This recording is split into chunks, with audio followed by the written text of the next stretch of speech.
Role of ventilation in preventing COVID transmission.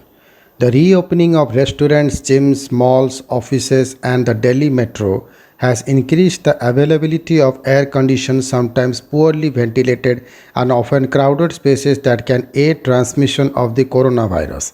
How to assess the risk in a closed space, how to identify recirculation zones, how can a simple intervention like a pedestal fan help? A group of fluid mechanics researchers waiting. COVID 19 spreads through the respiratory route. To minimize the risk of infection, we must pay attention to the flow of air in indoor spaces such as homes, classroom, restaurants, offices, neighborhoods, grocery stores, etc. Virus in droplets. When a person infected with coronavirus speaks, shouts, laughs, sneezes, or coughs, they emit droplets. These droplets range in size from the very small, referred to as aerosols, to large but still less than a millimeter in size. While large droplets fall to the ground under gravity within 1 to 2 meters of the person emitting them, smaller aerosols can stay suspended in the air and can be carried over larger distances over 8 meters away. Therefore, masks. Masks trap droplets, dramatically decreasing the range over which they are carried. Thus, they are very effective way to minimize the number and range of droplets emitted by people. Well fitted high filtration efficiency masks such as N95 masks virtually eliminate the chance of droplets infecting the wearer. However, the quality of the fit is critical, and a perfect fit with no gaps is difficult to achieve in practice with a typical mask. Wearing two masks, one surgical and one cloth, reduces risk substantially. It's safer outdoors. For infectious airborne pathogens, the chances of infection are greatly reduced through good ventilation. When one is outdoors, normal draughts of wind are sufficient to disperse pathogens and greatly dilute their concentration.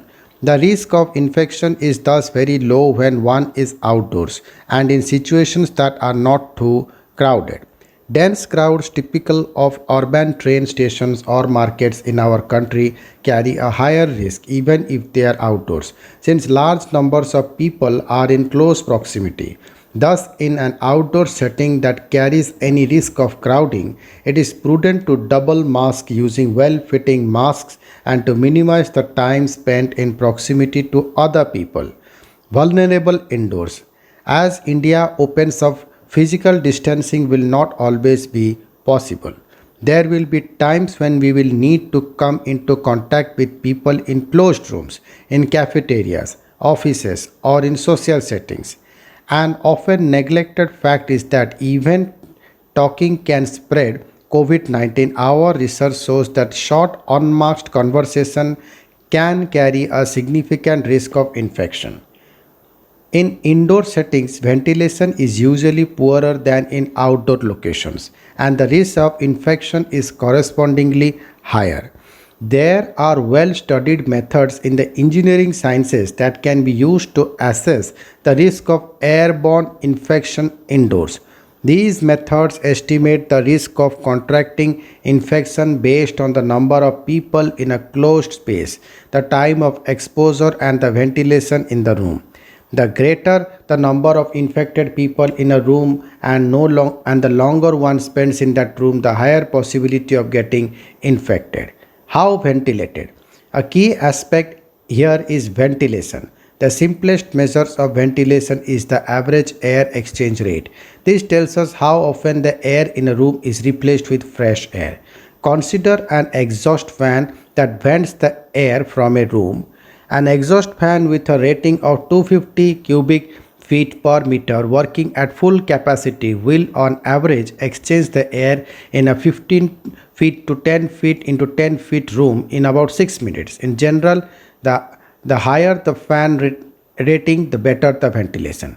Pedestal plants placed near doors or windows can also be very effective. On the other hand, ceiling fans circulate the air in a room rather than venting this out directly and can improve ventilation only with open doors and windows.